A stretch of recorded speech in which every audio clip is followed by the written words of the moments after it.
Namo Buddhaya. Perkenalkan, nama saya Wilis. Saya berasal dari Kota Budaya, Solo atau Surakarta, dan juga tinggal di Solo.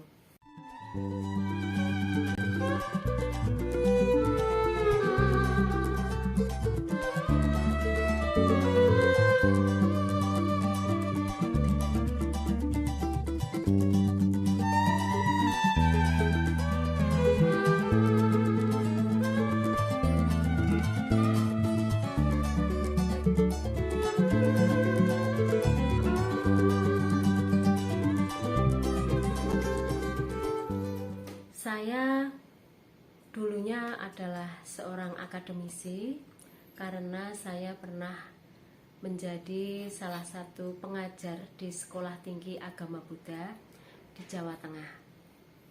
Kemudian sekitar setahun yang lalu saya resign dan saya memilih untuk menjalani full time sebagai seorang penggiat seni budaya.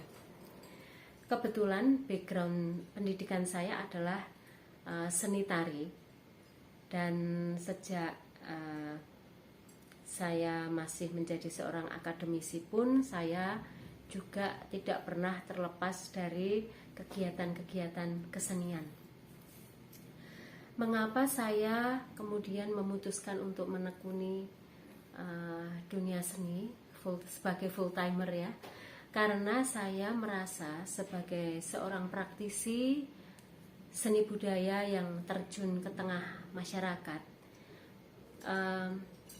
bisa lebih efektif, bisa menggunakan seni itu sebagai media untuk belajar, untuk mengajar, sekaligus untuk praktik dharma. Saya berkali-kali mengalami sendiri bahwa seni itu menjadi sebuah media yang sangat luas di dalam menyampaikan ide-ide atau gagasan, kemudian di dalam menyatukan masyarakat meskipun mereka memiliki perbedaan baik dari sisi agama atau kepercayaan, dari sisi atau latar belakang sosial budaya, kemudian dari sisi pendidikan juga. Jadi bermacam-macam masyarakat yang heterogen itu bisa menyatu lewat kegiatan-kegiatan seni atau seni budaya. Nah,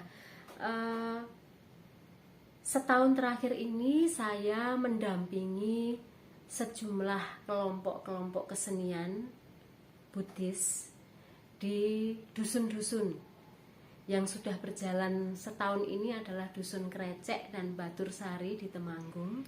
Kemudian beberapa dusun di Kecamatan Panggang, Gunung Kidul.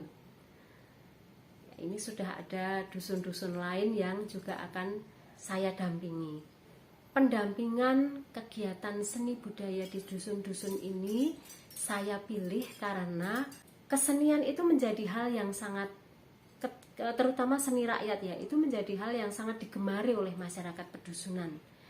Oleh karena itu, melalui kesenian saya merasa dharma itu bisa diajarkan, diperkenalkan dengan secara lebih luas ya, tidak menggurui, tetapi selain diajarkan itu juga langsung bisa dipraktikkan.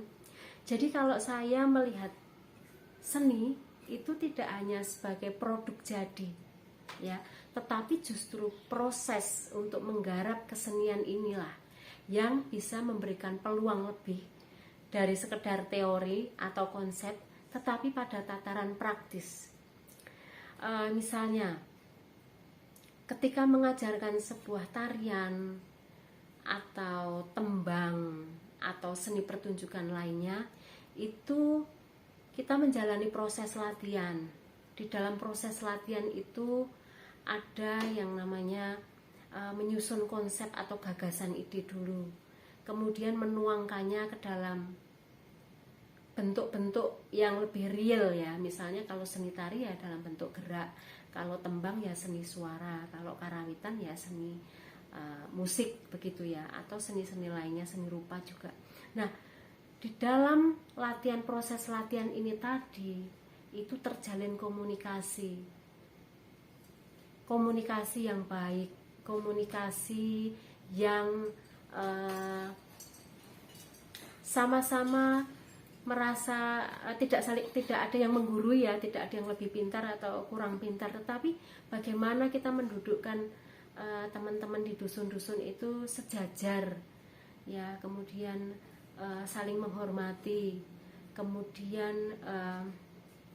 kita bisa betul-betul mempraktikkan ajaran Buddha Dharma begitu, bagaimana berkomunikasi yang baik dan saling menghormati, saling menghargai, saling mendengarkan betul-betul dari dua arah ya, tidak satu arah saja. Kemudian juga bagaimana membangkitkan kesabaran. Nah, dalam proses berkesenian itu dibutuhkan kesabaran yang luar biasa juga, karena kemampuan, keterampilan, kebisaan setiap orang itu berbeda-beda. Bagaimana supaya bisa maju bersama ya, tidak saling mengalahkan, tidak berkompetisi untuk mengalahkan, tetapi bagaimana mendorong yang kurang, menguatkan yang kurang ya, kemudian yang lebih juga tidak merasa tinggi hati atau sombong.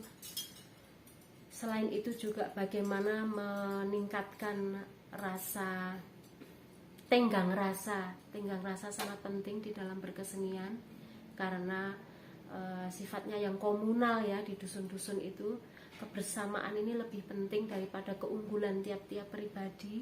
Nah, itu juga. Kemudian ketekunan, kedisiplinan ya, untuk menghasilkan karya seni yang baik itu tentu membutuhkan latihan yang terus-menerus, bisa konsisten, bisa continue ya, kemudian juga berani mengatasi kebosanan ya, karena kalau belajar 1-2 gerakan atau tembang itu tidak bisa, kan harus diulang terus ya, supaya otot-otot kita ini jadi satu terbentuk, yang kedua juga dia membantu otak untuk mengingat, karena kalau misalnya di dalam seni tari itu yang bertugas mengingat tidak hanya otak kita, seperti kalau kita belajar ilmu pengetahuan yang secara kognitif saja cukup ya, tetapi bagaimana otot-otot di dalam pada tubuh kita yang bergerak itu juga kemudian membentuk memori, ikut mengingat ya. Kemudian juga bagaimana bisa ngemong rasa atau tenggang rasa tadi ya, kalau kita menyampaikan sesuatu pada teman kita ya jangan sampai menyakiti atau menyinggung perasaan. Kalau misalnya tariannya belum sama, belum kompak ya, atau kemampuannya belum bisa setara dengan yang lain, itu ya harus hati-hati. Atau kadang saya sebagai orang luar yang mendampingi, saya mendampingi bersama suami saya ya, suami saya juga resign dari pekerjaannya, bagaimana kita datang itu sebetulnya kita malah kadang sering lebih ngemong yang di dusun ya, yang teman-teman yang kita dampingi, karena mereka mungkin ada yang belum sadar betapa pentingnya latihan terus-menerus untuk meningkatkan kualitas dari karya-karya seni mereka ya, karena kebiasaan di dusun itu kan pentas tanpa latihan, yaitu kalau latihan berulang-ulang itu kan membosankan. Jadi untuk menanamkan kesadaran bahwa latihan itu perlu untuk menyamakan gerak, untuk meningkatkan kekompakan ya, termasuk kedisiplinan waktu, itu juga hal yang mungkin agak baru bagi teman-teman ini. Nah, menurut saya ini justru proses ini yang memberi peluang kita untuk praktik hal-hal yang diajarkan di dalam Buddha Dharma.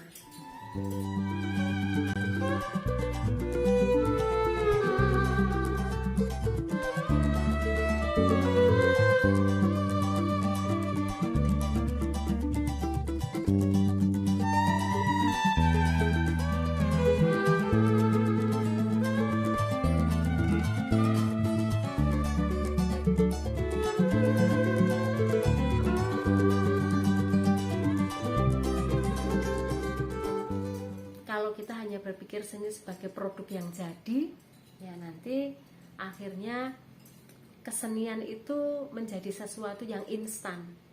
Padahal proses inilah yang justru malah lebih penting, saya rasa. Ya, hasil akhir juga penting, tapi proses ini sering sekali disepelekan.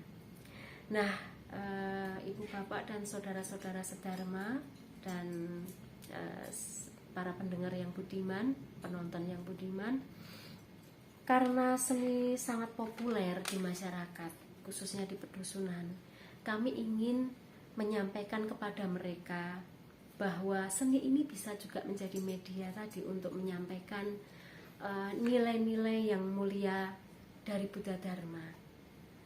Bisa menjadi alternatif bahwa ajaran atau Buddha Dharma itu tidak hanya bisa disampaikan lewat ceramah, ya, tidak hanya bisa dibaca di buku-buku, tetapi juga bisa disampaikan lewat bermacam-macam karya seni yang tidak hanya bisa dipahami secara pikir, tetapi juga bisa dirasakan, karena seni itu kan tidak bisa terlepas dari rasa.